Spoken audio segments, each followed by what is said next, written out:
impeachable offense. An impeachment proceeding. With an official impeachment inquiry. Ukraine finds itself at the center of America's impeachment investigation after Donald Trump repeatedly asked his Ukrainian counterpart Volodymyr Zelensky to investigate the family of the former Vice President Joe Biden.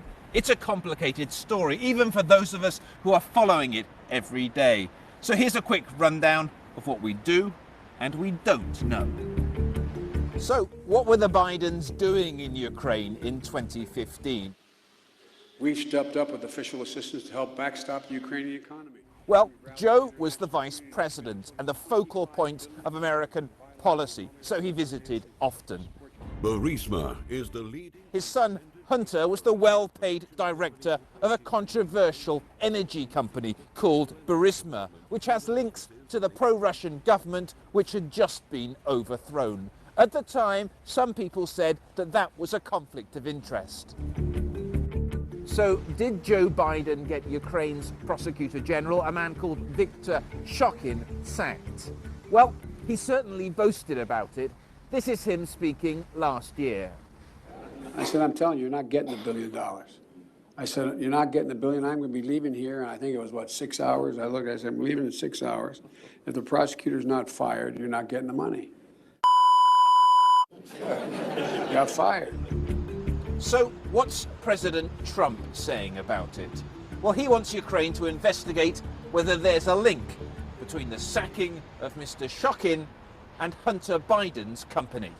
But what he said is that he wouldn't give, I think it was billions of dollars to Ukraine unless they fired the prosecutor who was looking at his son and his son's company, the company that his son worked with. And that's a very dishonest thing. So is there any evidence to support what President Trump is saying? If there is, well, we haven't seen it yet. But it is not true that Prosecutor Shokin was a tough prosecutor who was willing to investigate Burisma. Absolutely to the contrary. Prosecutor Shokin was dumping this investigation, and I have evidence of that. I'm following this investigation since 2014. Shokin, his predecessor, and the next prosecutor after Shokin, Yuri Lutsenko, they all were contributing to killing this case. So there's no evidence that suggests that Vice President Biden acted differently because his son was on the board of a Ukrainian energy company, Burisma. I haven't seen this evidence. I've seen the actions which show absolutely the contrary what happened. So why then did Joe Biden want the prosecutor general sacked? Well, at the time there was widespread consensus among international donors like the IMF and the EU, and also locally here among activists, that Mr. Shokin was an obstacle to the fight against corruption and that he had to go.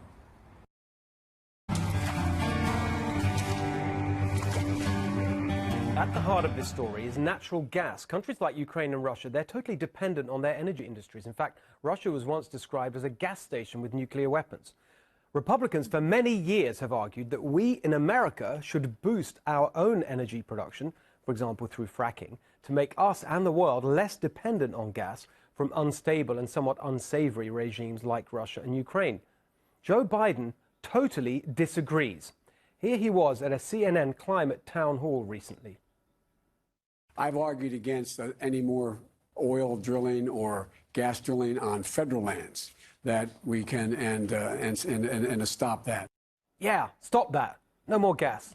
Gas, really bad. It's funny then that just a few years ago, soon after President Obama made Biden his point person on Ukraine after Russia's illegal annexation of Crimea, Biden pushed Ukraine to boost natural gas production, even offering American tax dollars to help them do it. Imagine where you'd be today if you were able to tell Russia, keep your gas. It would be a very different world. Indeed. And now I want you to pay close attention to the timeline I'm about to show you. In early 2014, someone called Devon Archer, who was the longtime business partner of Joe Biden's son, Hunter, joined the board of Ukraine's largest gas company, Burisma. On April the 16th, 2014, Archer had a private meeting with Vice President Biden at the White House late into the night, according to White House records. 2 days after their meeting, on April the 18th, Hunter Biden joined the Burisma board too. And 3 days after that, on April the 21st, Biden went to Ukraine with a promise of over $1 billion of US taxpayer aid to the Ukrainian gas industry. Unbelievable coincidences, right? In case anyone thinks this is some crazy Fox News, Peter Schweizer, John Solomon conspiracy theory, let's just use the words of the Washington Post in a commendably pithy headline. As Vice President, Biden said Ukraine should increase gas production. Then his son got a job with a Ukrainian gas company.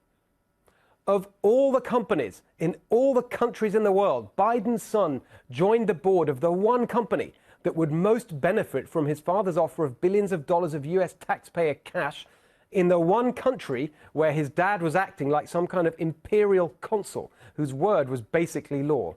Just a coincidence. And there's no conflict of interest because... I've never spoken to my son about his overseas business dealings. Really? That's not what he says. In an interview with The New Yorker, Hunter Biden says he did tell his father about his work with Burisma. And Joe replied, "I hope you know what you are doing." And then, look at this photo. Joe Biden, Hunter Biden, and Devon Archer golfing together in August 2014. To be clear, that is the then vice president golfing with two board members of Ukraine's largest gas company while he was presiding over billions of dollars of US aid going to the Ukrainian gas industry. It's fine, just a nice family outing. Burisma reportedly paid Hunter Biden over $50,000 a month, despite him having no experience in the Ukrainian energy sector or any energy sector. Democrats are fine with that. Here's Congressman Ted Lieu. The underlying problem here was, of course, Hunter Biden receiving $50,000 a month from a Ukrainian energy company. Do you think that that is evidence of corrupt behavior? No, people sit on boards and they get monetary payments. Sounds to me like swampy Ted Lieu is preparing the ground for when he sits on boards and gets monetary payments after he leaves Congress and cashes in. But actually, 50 grand a month for Hunter Biden turned out to be great value for Burisma.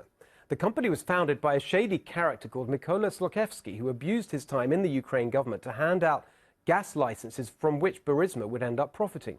By 2015, Zlochevsky found himself under investigation for abuse of power, embezzlement, and other charges. He may even have faced justice if it weren't for Hunter Biden's Burisma board seat, signaling to Ukrainian prosecutors that Zlochevsky had the backing of the American vice president, who was calling the shots in Ukraine.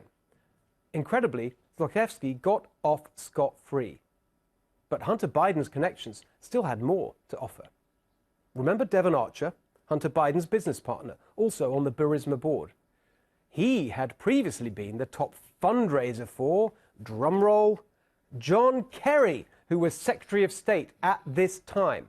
Soon after Devon Archer and Hunter Biden joined the Burisma board, the company channeled $90,000 to a lobbying firm called ML Strategies, which was headed by, guess who?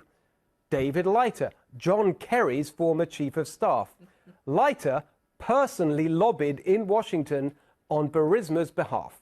That's handy because then Secretary of State John Kerry himself had visited Ukraine with promises of US aid and assistance. Also handy, connections with Democrat senators.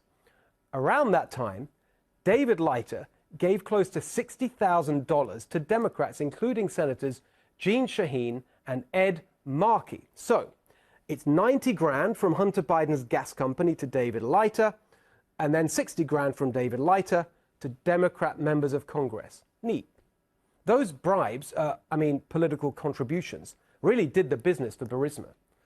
Senators Markey and Shaheen, along with two other senators, wrote to President Obama in June 2014 asking that more US aid be directed towards Ukraine's energy industry, saying, quote, "We should leverage the full resources and expertise of the US government to assist Ukraine in improving its energy efficiency, increasing its domestic production, and reforming its energy markets."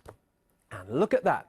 Between 2014 and 2016, the United States provided $3 billion in tax dollar-backed loan guarantees to Ukraine. Now, can we just go back to that letter signed by Senator Ed Markey? What's that line in there? increasing its domestic production. Production of what? Wind power? Solar? Burning household waste? No, they're talking about increasing gas production. Ed Markey was the Senate sponsor of the Green New Deal. He wants to shut down American gas production.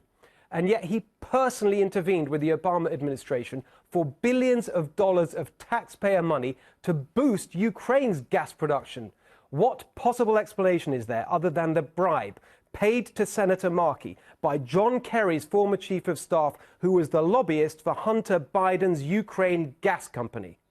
How is this not the scandal that everyone is talking about? I'll tell you how. When celebrities or big businesses get in hot water, they hire agencies known as crisis PR.